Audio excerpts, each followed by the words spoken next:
Yeah, same day as any other day. A letter from no one today.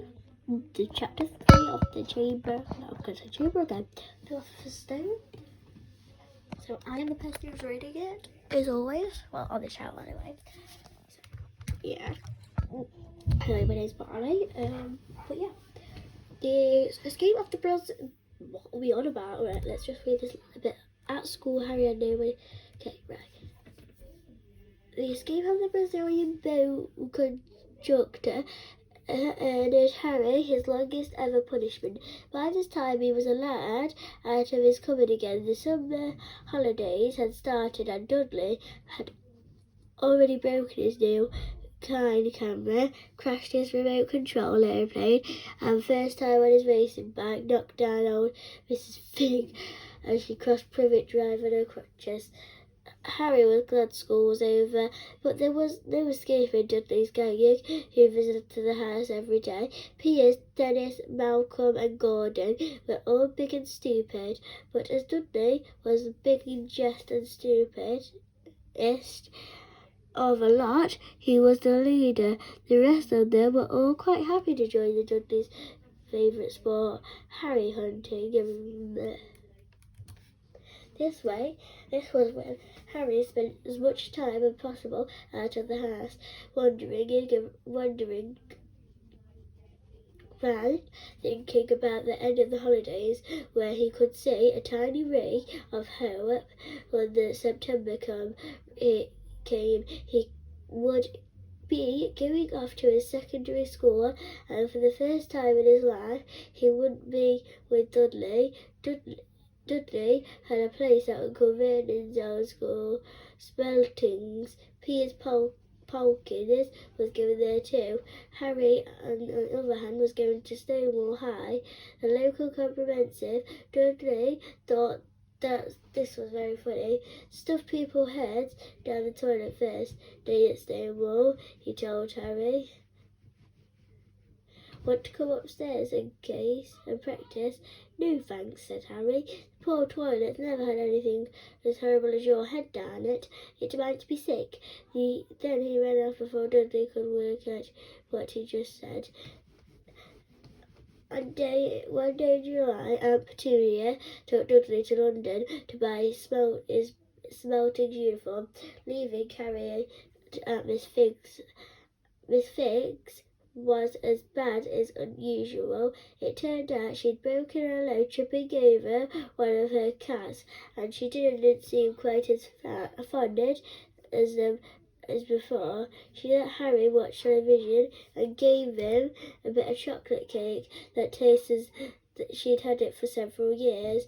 That evening, Dudley paraded around a living room for the family in his brand new uniform. Smelting boys were maroon teal coats, orange knickerbockers,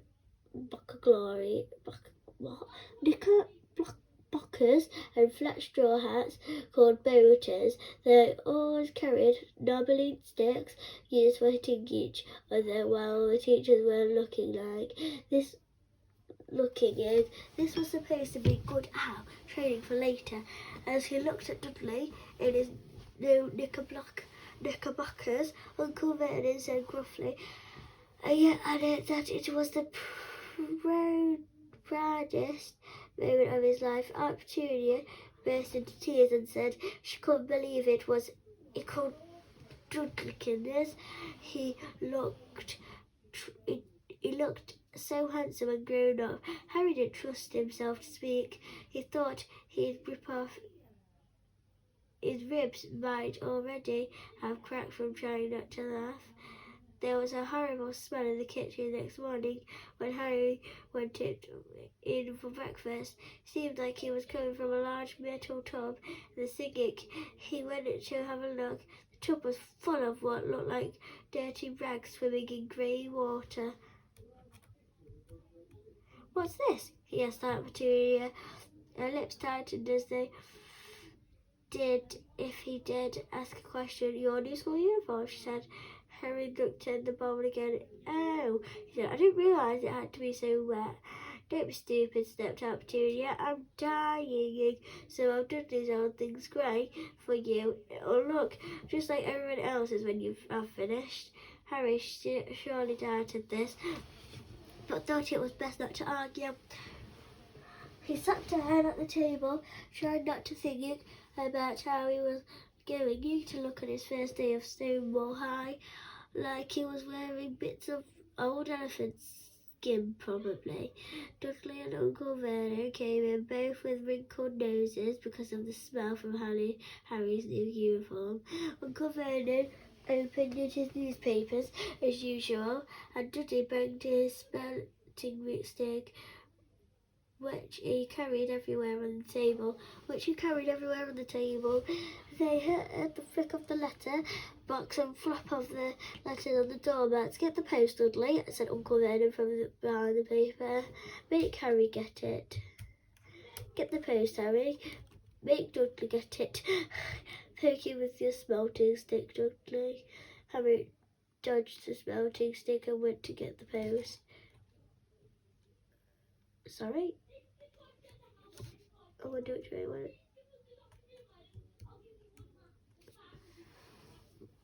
Harry picked up and stared at his eye, dragging like a giant elastic bag. No one ever in his whole life has written to him. No, who would he? No friends, no other relatives. He didn't belong to the library, so he never even got a rude notes asking Gig for the books back. Yet here what is a letter addressed so plainly there could be no mistake. Mr. H. Potter, the cupboard under the stairs, 4 Privet Drive, Little Winging, Surrey. The envelope was thick and heavy, made of yellowish parchment, and the address had written in the emerald green ink. There was no stamp. So, woo, it's cold in here.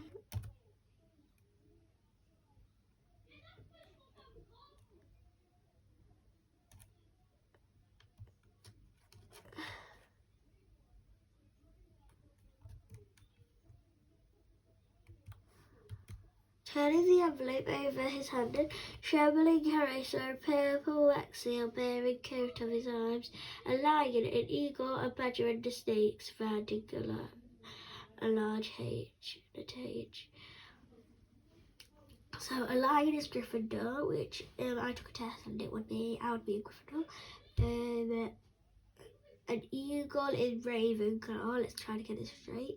A badger is Hufflepuff, and a snake is Slytherin.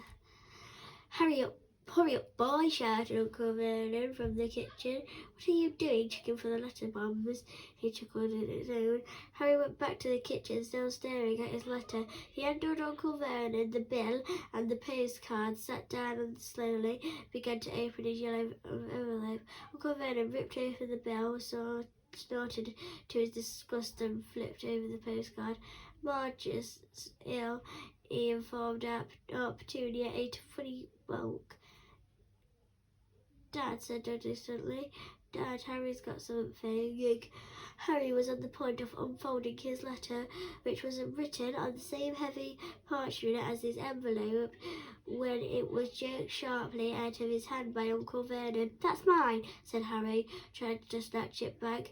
Who'd be writing to you? Sneered Uncle Vernon, shaking the letter open with one hand and glancing at his face. His face went red to green faster than a set of traffic lights, and it didn't stop there. Within seconds, it's a greyish white oil porridge. Oh right, I bet he knows, because it's Hogwarts, and obviously. Petunia, he gasps. Dudley tried to grab at the letter to read it, but Uncle Vernon held it higher out of his reach. Aunt Petunia looked at it curiously and read out the first line. For a moment it looked as if she might faint. She clutched her throat and made a choking noise. Vernon, oh my goodness, Vernon!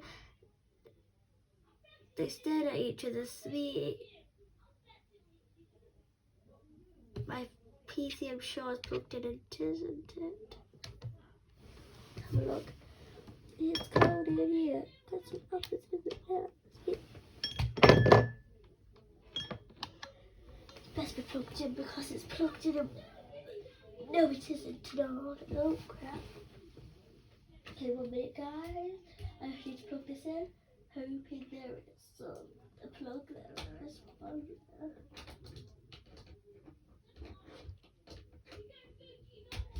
Thank you. Is it charging now? Must be. Right, no, it didn't say, does it? No, it does. They stared at each other, seeming to have forgotten 10, so that Harry and Dudley were still in the room. Dudley wasn't used to being ignored. He gave his father a sharp tap on the head with his smelting stick. "I want to read the letter," he said loudly. "I want to read it," said Harry furiously, "as it's mine." Get out, both of you," queried Uncle Vernon, stuffing the letter back inside the envelope. Harry didn't move. "I want my letter," he shouted. "Let me see it," demanded Dudley. "Out!" roared Uncle Vernon, and he looked both at Harry and Dudley by the scuffs on their neck, and it threw them into the hall, slamming the kitchen door behind them. Harry and Dudley promptly furious but silent, sighed over he would listen to at the keyhole. Dudley wore now so Harry, his glasses dangling from one ear, lay flat on his stomach to listen at the crack between the door and the floor. Vernon, Aunt Petunia was saying in a quivering voice, "Look at the address. How could they possibly know where he sleeps? How did you think that they were watching the house? Watching spying? Might be following us," muttered Uncle Vernon wildly. "But what would we do, Vernon? Should we write back? Tell them we don't want it?" Harry could see that Uncle Vernon's shiny black shoes pacing up and down the kitchen. "No," he said finally, "no, we'll ignore it. If we don't get an answer, yes, that's best. He won't do anything, but I'm not having one in that house." Petunia, "Didn't he swear that when he took him in we'd stab it at that dangerous nonsense?" That evening, when he got back from work, Uncle Vernon did something that he'd never done before. He visited Harry in his cupboard. "Where's my letter?" said Harry at the moment. Uncle Vernon had squeezed through the door. "Who's writing to me?" "No one. It was addressed to you by mistake," said Uncle Vernon shortly. "I have burned it." "It was not a mistake," said Harry angrily. "It had my cupboard on it." "Silence!" yelled Uncle Vernon, and a couple of spiders fell into the ceiling. He took a few breaths, and then forced a face into a smile which would look quite painful. "Yes, Harry, about the cupboard. Your aunt and I have been thinking you really need to get moved into Dudley's second bedroom." "Why?" asked Harry. "Don't ask questions," snapped his uncle. "Take his stuff upstairs now." The Dursleys' house had 4 bedrooms, one for Uncle Vernon and Aunt Petunia, one for visitors, one for Dudley slept in, one for Dudley kept all his toys. And the thing is, that wouldn't fit in the first bedroom. It only looked like Harry one trip upstairs to move everything he owned from the cupboard to his room. He nearly sat down on the bed and stared around him. Nearly everything in here was broken. The month-old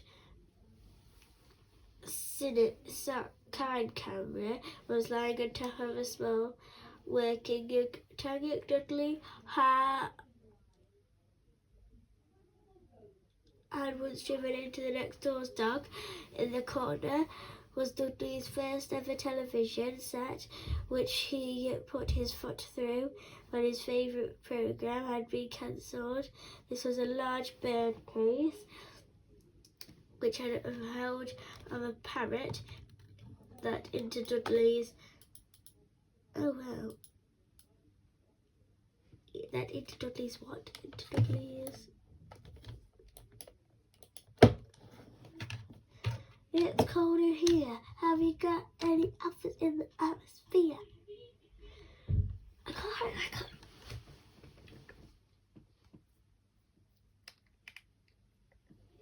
A birdcage which once held a parrot that Dudley had swapped at a school for a real air rifle, which was up on a shelf with only the end of Bennett because Dudley had sat on it.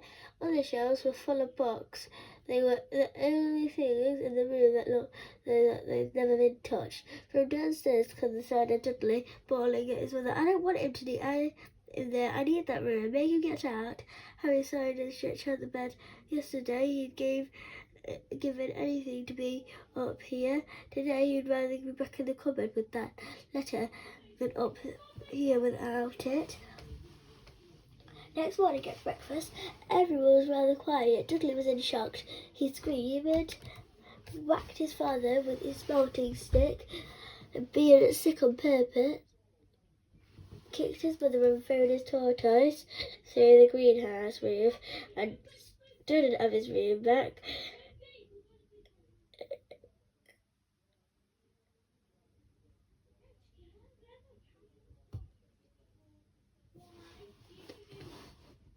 Still didn't even have his room back.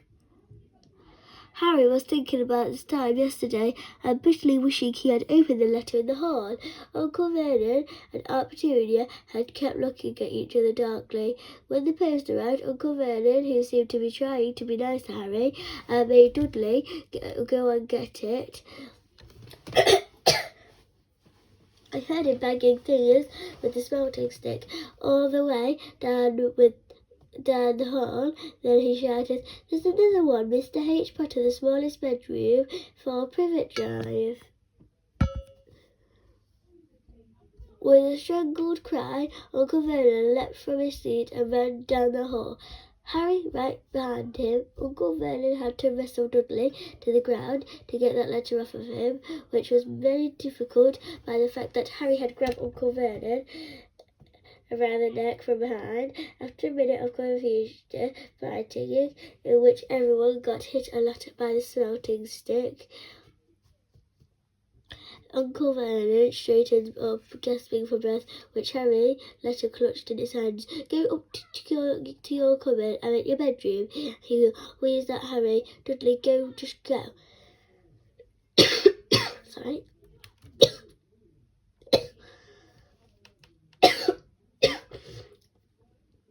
Okay, right back to it. Oh my goodness, I'm really out of breath. Get my voice back then. Let's see how many minutes this video is already on. 18 minutes to be exact. There must be. Harry walks around the room in his new room. Wait, I'm just going to highlight something. And then keep on going to the next. Oh, it's very wild yet. Page 50.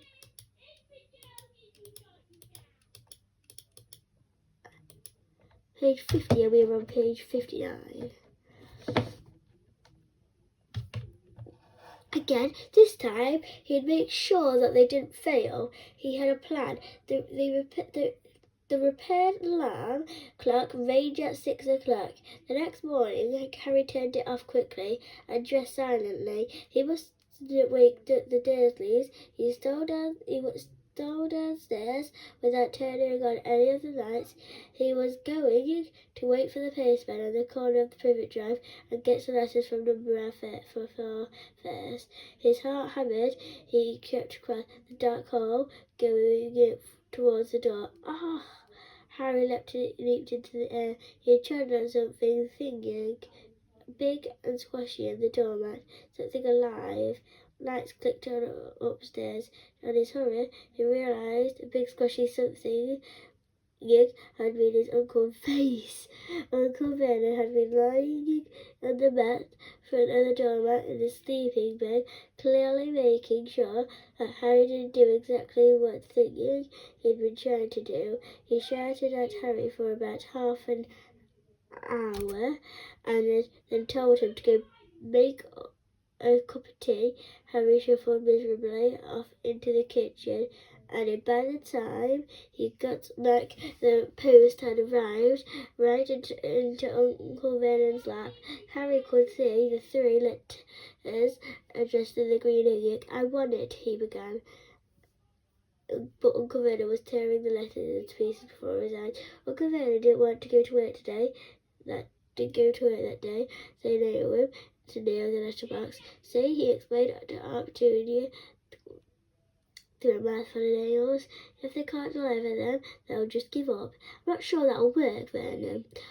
"Oh, these people minds are working in strange ways. Petunia, they're not like me and you," said Uncle Vernon, trying to knock in a nail with the piece of fruit cake Aunt Petunia had just brought him.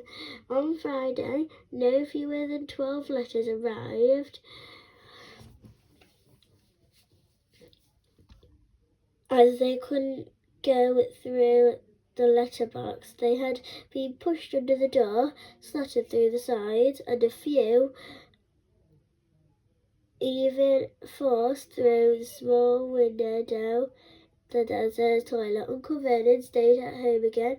After burning all the letters, he got out a hammer and nails and boarded up the cracks around the front and back door. Let's see what we're on.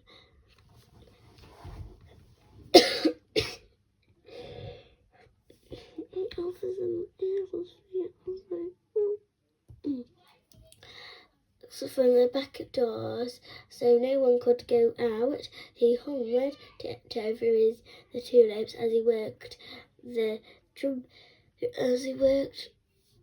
and it jumped at small noises. On Saturday, things began to get out of hand. 24 letters to Harry found their way into the house, rolled up and have hidden inside each of the 24 eggs, and the very confused milkman had handed Aunt Petunia through the living room window, while Uncle Vernon made furious telephones calling to the post office, and Derry tried to find someone to complain to. Aunt Petunia shredded the letters in her food mixer. "Who on earth are you talking to this badly?" Dudley asked Harry in amazement.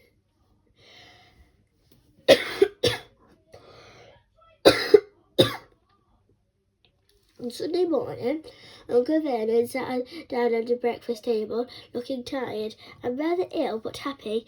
"No post on Sundays," he reminded them happily as he spread marmalade on his newspapers. "No damn letters today." Something came whizzing down the kitchen chimney as he spoke and caught him sharply on the back of his head. Next moment, 30 or 40 letters came flatting on the fireplace like bullets. The Dursleys ducked, but Harry leapt in the air, trying to catch one out quick. The Uncle Vernon sized Harry around and threw in the hole. When Aunt Petunia and Dudley had run out of their arms over their faces, Uncle Vernon slammed the door shut. They could hear all the letters still streaming into the room, bouncing off the walls and floors. I need a drink. Oh, throat's going dry.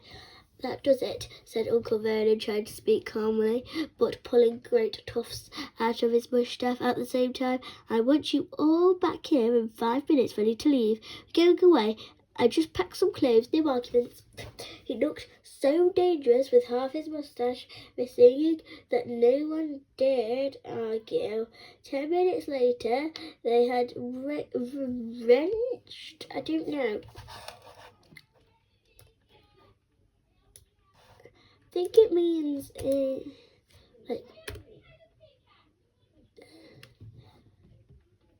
I think it means pulled. I'm not entirely sure. Oh, that's not how you spell pulled. There must be some alphabet in it. their way through the boarded up end in the car speeding towards the motorway. Dudley was sniffling in the back seat. His father had hit him round the head for holding them up while he tried to pack the television, video, computer in his sports bag. They drove and they drove.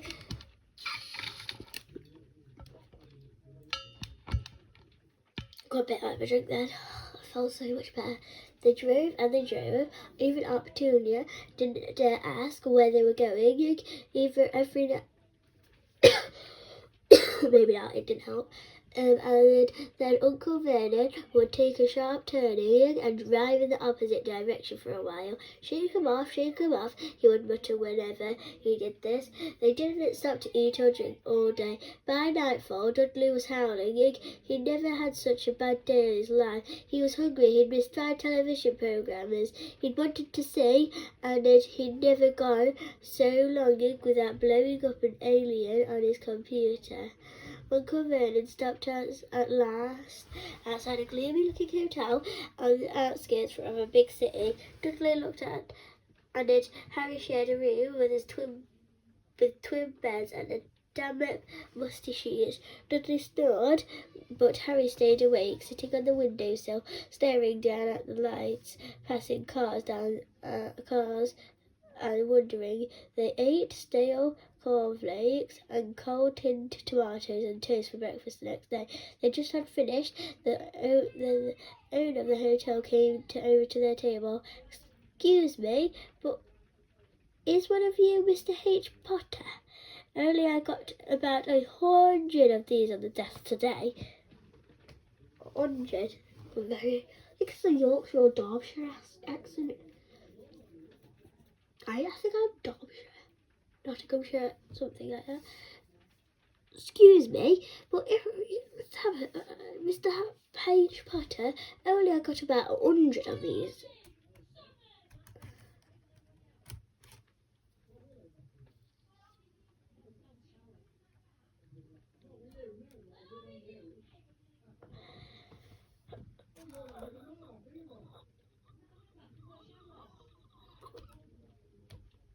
Okay, this was. She held up a letter so she could read the green ink address. "Mr. H. Potter, room 17, Royal View Hotel, Cokeworth, 47. Harry made a grab for the letter, but Uncle Vernon knocked his hand out the way. The woman said, "I'll take them," said Uncle Vernon. Knocked his hand out the way. The woman said, "I'll take them," said Uncle Vernon, saying, "Wouldn't it be better just to go home, dear?" Aunt Petunia suggested timidly. Hours later, but Uncle Vernon didn't seem to hear her. Exactly what he was looking for, none of them knew. He drove them into the middle of a forest, got out and looked around, shook his head, go back to the car, and then off they went again. Same thing happened in the middle of the Parford field, halfway across the suspension bridge, and on top of the multi-storey car park.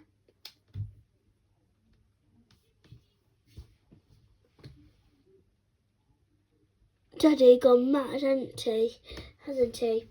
Dudley asked Aunt Petunia. Dudley, and this afternoon Uncle Vernon had parked at his coast, locked them all inside the car.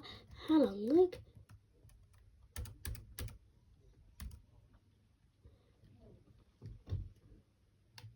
And disappeared. Started to rain. Great drops beat on the roof of the car. Dudley sniffled. "It's Monday," he told his mother. "The great Humbert knows, and tonight I want to stay here somewhere with the television." Monday, this reminded Harry of something. If it was Monday, and you could usually count on Dudley to know the days of the week because of the television, then tomorrow, Tuesday, was Harry's 11th birthday.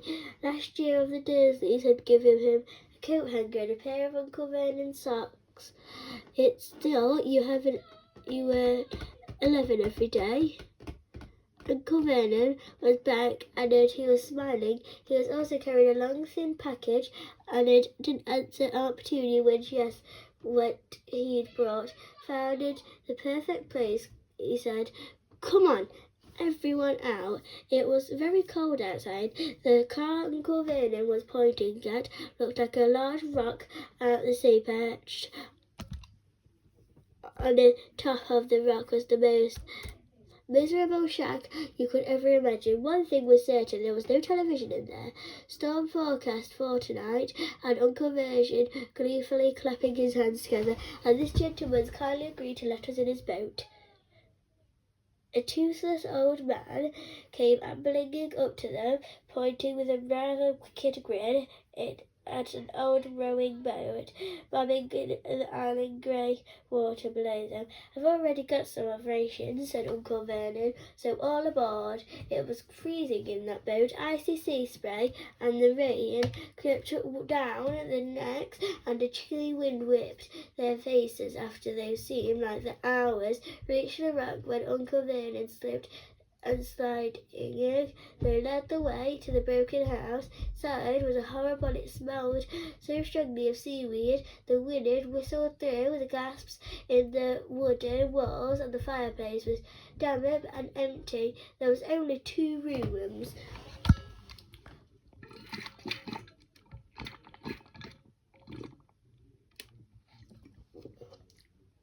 Uncle Vernon's rations turned out to the packet of crisps, each added 4 bananas. He tried to start a fire, but the empty crisp pack just smoked and shriveled up. "Could do with all these letters now, eh?" he said cheerfully. He was in very good mood, obviously, because he thought nobody stood a chance of reaching them here in a store. Oh, wait, you know what? Can't exactly see because I'm just stretching my legs because I feel like I've been sitting there for like half an hour. I have for like 2 hours. Started reading at 12 in fact, and you know what happens when you start reading at 12, you read all day.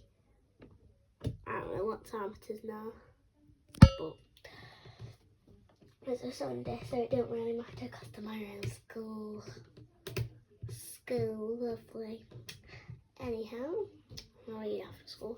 As night fell, the promised storm blew up, and then walls of the hut and out of fireplace was wind rattled and filthy windows. Opportunity found a few mouldy blankets in the second room and made up a bed for Dudley on the moth-eaten sofa, she said. And she and Uncle Vernon went off to a lumpy bed next door, and Harry was left to the softest bit of the floor he could, and to curl up under the thinnest, most ragged blanket. Storm raged more and more furiously as the night went on. Harry couldn't sleep. He shivered and turned over, trying to get comfortable, his stomach rumbling with hunger.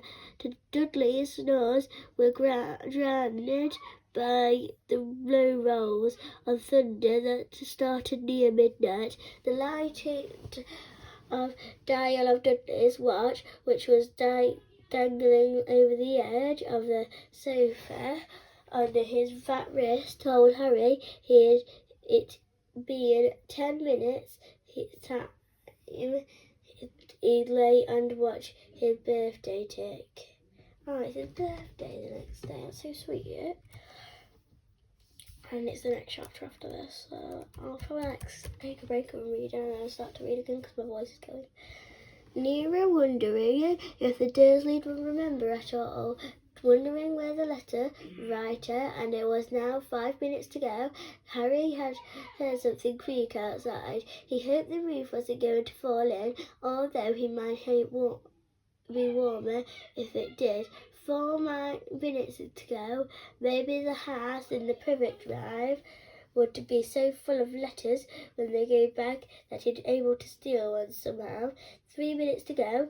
Was that the sea slapping hard on the rock like that? And 2 minutes to go. What was that funny crunching noise? What was the rock crunching in the sea? 1 minute to go, and then he'd be 11, 30 seconds, 20, 10, 9, maybe he'd wake Dudley up to annoy him. 3, 2, 1, boom! The whole shack shivered, and Harry sat bolt upright, staring at the door. Someone knocking to come in. I know who's that knocking in. Keeper of the Keys, chapter 4, next. So as I say now, I'll probably take a break from reading and do another video later. See ya!